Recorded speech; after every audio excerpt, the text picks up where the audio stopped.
Bismillahirrahmanirrahim. Assalamualaikum warahmatullahi wabarakatuh. Halo, apa kabar teman-teman? Jumpa lagi dengan Tips Otomotif Channel. Semoga teman-teman dalam keadaan selalu sehat, selalu baik-baik saja. Selamat menjalankan ibadah puasa bagi teman-teman sahabat tim otomotif yang menjalankan ibadah puasa. Semoga puasanya lancar sampai akhir nanti ya teman-teman, dan semoga amal ibadahnya diterima oleh Allah Subhanahu wa Ta'ala. Oke, di kesempatan siang kali ini saya akan membahas dua buah satu mobil, jenis mobil yaitu Avanza, tapi dua jenis mesin yang berbeda dan dua generasi ya teman-teman. Jadi di depan saya ini sudah ada dua buah mobil sama-sama Avanza. Yang satu mobil Avanza tahun 2022 sudah menggunakan mesin dual VVT-i, dan yang sebelahnya lagi mobil Avanza tahun 2012 1300 cc sama, tapi masih menggunakan mesin single VVT-i atau single VVT-i. Oke, sebelum melanjutkan videonya tolong di subscribe dulu dan di like dan di share ke media sosial teman-teman Tips Otomotif Channel ya teman-teman, agar Tips Otomotif Channel semakin berkembang dan semakin bermanfaat, berbagi tips seputar otomotif. Sebelum kita membahas kelebihan plus minus dan perbedaan antara dua jenis mesin ini ya, dual VVT-i dan VVT-i, saya jelaskan dulu ya teman-teman. Jadi untuk mesin VVT-i ini berawal dari tahun jenis Avanza Xenia Rasterios itu untuk mulai tahun 2006 sampai 2013 ya, itu sudah menggunakan mesin VVT-i. Ada yang 1300, ada yang 1500. Mesin VVT-i ini tipe K3 untuk 1300 cc.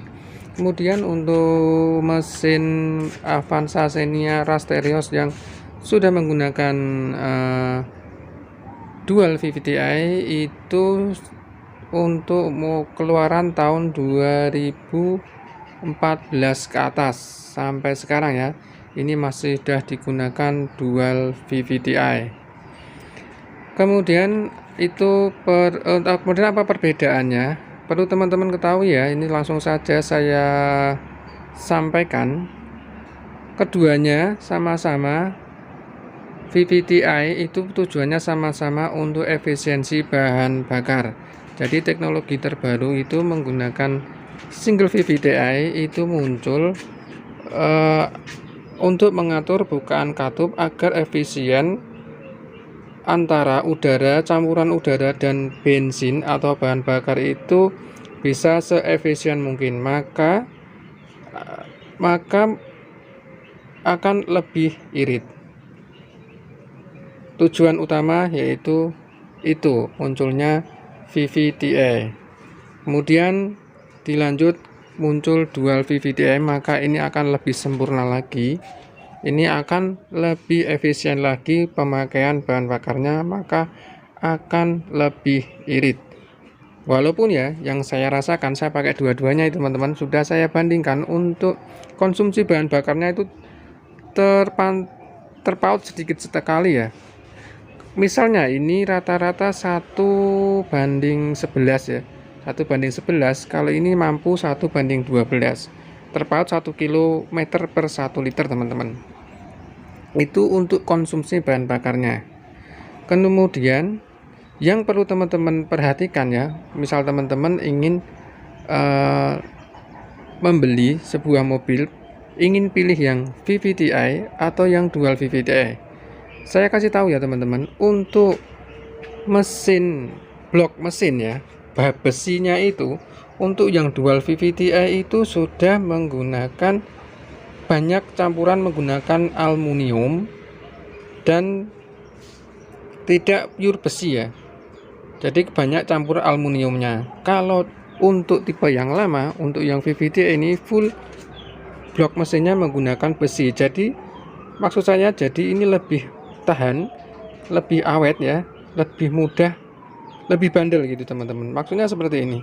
Jadi jika teman-teman, jika kita bandingkan, jika kita air radiator ini kita sama-sama antara VVTi dan dual VVTi kita isi dengan air biasa bukan coolant, maka blok mesin yang menggunakan besi itu akan lebih tahan lama, lebih tahan kropos, dan tidak mudah rusak. Tapi kalau untuk mesin dual VVTi ini jangan sekali-kali diisi dengan air biasa selain coolant. Jadi ini salah satu ya kelemahan dari untuk dual VVTi. Jadi jika teman-teman ingin membeli mobil dual VVTi khususnya ya, wajib harus menggunakan coolant teman-teman. Karena seperti yang saya bilang tadi, karena ini kan sudah tidak murni menggunakan besi tapi menggunakan campuran aluminium, jadi ini rentan untuk kropos. Ini berakibat fatal jika bocor, maka akan overheat. Lalu perbedaan yang paling saya rasakan yang kedua ya teman-teman, teknologi antara teknologi dual VVTi dan VVTi ini. Untuk dual VVTi sekarang untuk tarikan gasnya itu tidak menggunakan kawat seperti ini ya teman-teman. Kalau VVTi ini kan masih menggunakan sling atau kawat. Jadi begitu kita injak gas, maka ini sling akan menarik handle ini ya, maka gas akan menarik. Jadi tarikan gas untuk VVTi itu lebih responsif, lebih spontan. Maka jika teman-teman merasakan habis menggunakan VVTi lalu pindah ke dual VVTi, akan terasa lebih lemot untuk tarikan awalnya saja teman-teman. Itu yang saya rasakan. Jadi ketika teman-teman di awalnya masuk gigi 1 angkatan pertama itu gas sudah kita injak agak dalam tapi mobil belum melaju. Karena apa teman-teman? Karena ini sudah menggunakan motor elektrik, sudah menggunakan dia bekerja berdasarkan sensor-sensor yang lain. Jadi sensor-sensor pada mobil dual VVTi ini memberi masukan agar pembakarannya lebih sempurna, agar lebih irit. Itu tujuannya seperti itu teman-teman. Jadi memang benar-benar lebih efisien, tapi itu efeknya dia harus bekerja motornya dulu tarikannya agak lemot. Jadi ada delay ya gitu ya. Gitu kita injak gas, mobil tidak langsung jalan. Itu yang kedua, perbedaan yang kedua. Lalu untuk pilih yang mana ya teman-teman, mau pilih yang mana? Sama-sama ya, sama-sama. Kalau ini lebih irit, kalau tenaga ini jelas lebih besar teman-teman. Ini lebih besar karena ya teknologi terbaru ya, mobil baru juga masih tenaganya lebih jos, lebih bertenaga di tarikan belakangnya. Kalau tarikan awal memang dia kalah ya teman-teman, lebih responsif yang VVTi.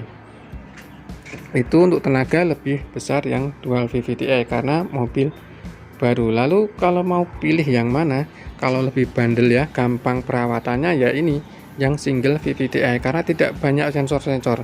Kalau yang dual VVTi ini lebih irit, lebih bertenaga, tapi banyak sensor-sensor. Jadi masukan saya, kalau teman-teman memilih dual VVTi disesuaikan dengan tempat teman-teman berada ya. Ini kan teknologi baru, jadi tidak semua maintenance, tidak semua mekanik itu bisa memperbaiki jika ada kerusakan karena banyak sensor. Itu yang teman-teman masukkan dari saya. Jadi itu saja perbedaan, dan pilih yang mana ya terserah teman-teman.